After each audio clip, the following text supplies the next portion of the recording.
Hadirin Allah muliakan. Bahasanya bagaimana dengan istighfar memulai Hudzaifah?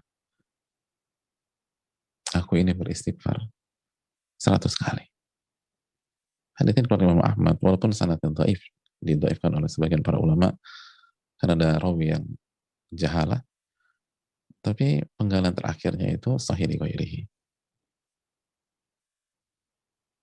Artinya kita tuh dianjurkan untuk beristighfar dan beristighfar. Dan para sahabat dianjurkan istighfar oleh Nabi SAW. Jadi balance gitu. Di satu sisi kita merasa diri berdosa, tapi di satu sisi kita tahu ada jalan keluarnya. Jadi hidup tuh setiap hari tuh begitu.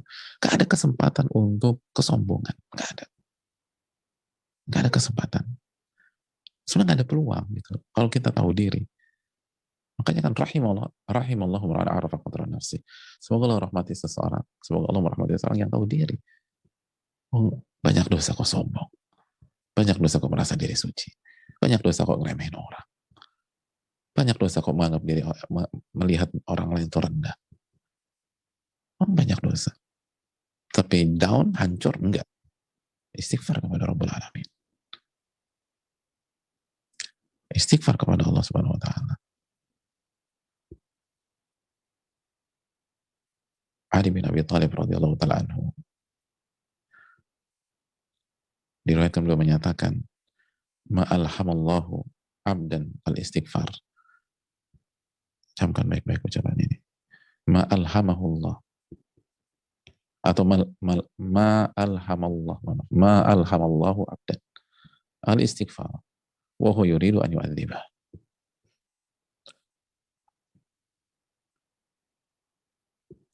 Allah tidak mengilhamkan, tidak memberikan taufik kepada seorang hamba untuk beristighfar, sedangkan dia ingin mengadab hamba tersebut.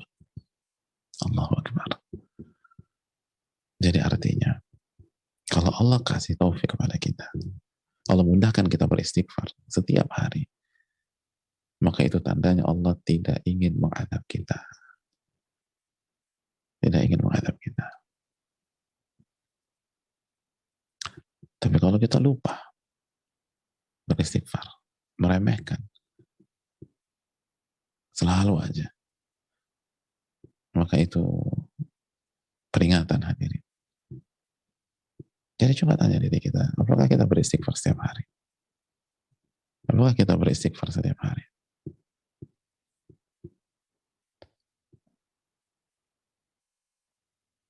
Karena itu poinnya.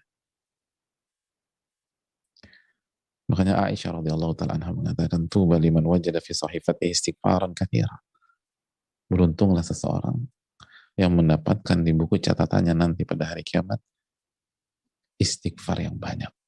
Jadi ketika dia lihat buku catatannya, isinya itu istighfar. Enggak, bukan isinya semua istighfar, tapi banyak sekali istighfar di buku catatannya. Maka orang kayak itu beruntung. Beruntung. Makanya tadi katakan, kalau Allah kasih ilham atau Allah kasih taufik kepada kita agar beristighfar, maka itu tanda Allah gak ingin mengadab kita. Maka perbanyak istighfar, perbanyak istighfar, perbanyak istighfar. Sadari bahwa kita ini pendosa. Dan kuncinya adalah istighfar, istighfar, istighfar. Hadirin, kalau kita bisa punya konsep ini, bukan hanya kita dekat sama Allah, tapi urusan kita dengan banyak pihak itu akan lebih enak. Sebagai contohnya, apabila suami istri, contoh, sama-sama meyakini bahwa mereka pendosa, akankah ada percocokan yang panjang? Gak ada. Istri akan mengatakan, saya yang salah. Saya banyak dosa. Saya mengatakan, enggak. Ya mungkin kamu salah dalam konteks ini, tapi saya lebih banyak kesalahan sebagai pemimpin. Dan akhirnya mereka semua kembali kepada Allah. Kalau mereka dengan istighfar, dan ketika kembali kepada istighfar, masalah clear. Yang membuat kita ribut tuh apa sih? Kan merasa benar terus. Merasa paling benar udah. Merasa paling benar. Itu seringkali penyebab. Bukan substansinya. Substansinya kalau mau jujur, clear. 1 menit, 2 menit. Mayoritas substansi masalah bisa kita keluarkan. Tapi kan karena ego, merasa diri ini. Nah itu. Lupa bahwa kita ini banyak kesalahan. Setiap hari kita salah. Atau kalau kita tahu konteks ini, ilmu kita nggak bermanfaat.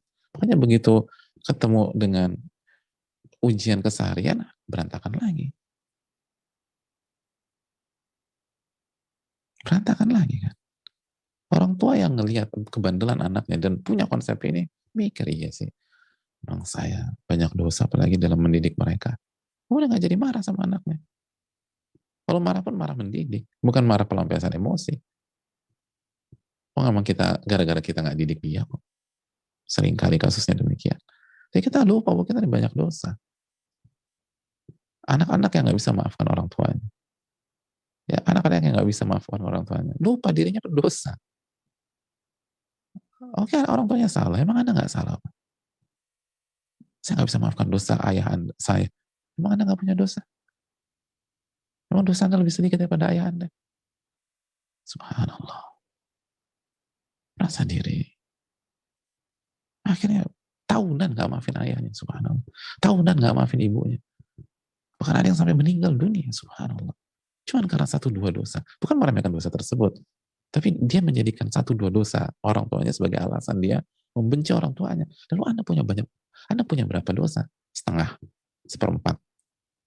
Setiap hari kita berdosa, lalu Anda menjadikan 1-2 dosa orang tua Anda sebagai dalih tidak ingin memaafkan dia karena hawa nafsu kita. Karena ego kita, subhanallah. Merasa lebih baik dari orang tua. Itu kibar kan. Dari merasa lebih suci dari orang lain aja nggak boleh. Ini merasa lebih suci dari orang tua kita yang melahirkan, yang mempertaruhkan nyawa, yang nafkahin kita. Subhanallah. Ini banyak bikin rusak kita tuh gara-gara ini. Lupa diri kita ada pendosa. Lupa. Sekali lagi, kalau kita tahu diri dalam ujian kimia kemarin, kita dapat 3 karena banyak melakukan kesalahan dalam menjawab, kira-kira kita punya waktu nyinyirin orang nggak? Atau marah sama orang gara-gara dia buat kesalahan di ujian kimia yang sama? Enggak kan? Kita mikirin diri kita. Kita nggak tertarik mikirin orang. Maksudnya, aduh kenapa dapat 3? Lalu kita istighfar. Lalu kita perbaiki diri. Itu. Ada banyak istri nggak bisa maafin suaminya. Gara-gara 1 atau 2 kesalahan suami. Dia lupa, dia banyak dosa juga. Anda nggak bisa maafin kesalahan suami Anda. Berapa sih? Ya gara-gara dia itu salah. Subhanallah.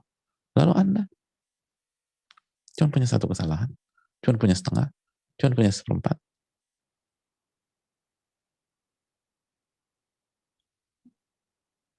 Saya nggak bisa maafin kesalahan suami saya gara-gara ya Anda nggak punya salah.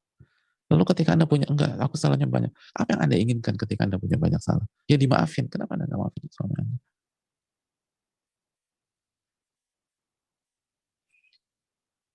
Atau kita suami. Gara-gara 1-2 kesalahan istri, selesai. Dikit-dikit talak, dikit-dikit talak. Lupa talak itu cuma 3. Bukan begitu caranya. Emang kita juga banyak dosa. Kita pemimpin yang nggak bisa didik istri kita. Emang kita udah didik istri kita. Kita udah ajarkan dia untuk bertakwa kepada Allah. Kesalahan kita juga. Dalam mendidik, karena istri kita begitu. Ini kan yang bikin rusak banyak hal. Ila man rahimah rabbuh, kecuali yang dirahmati oleh Allah.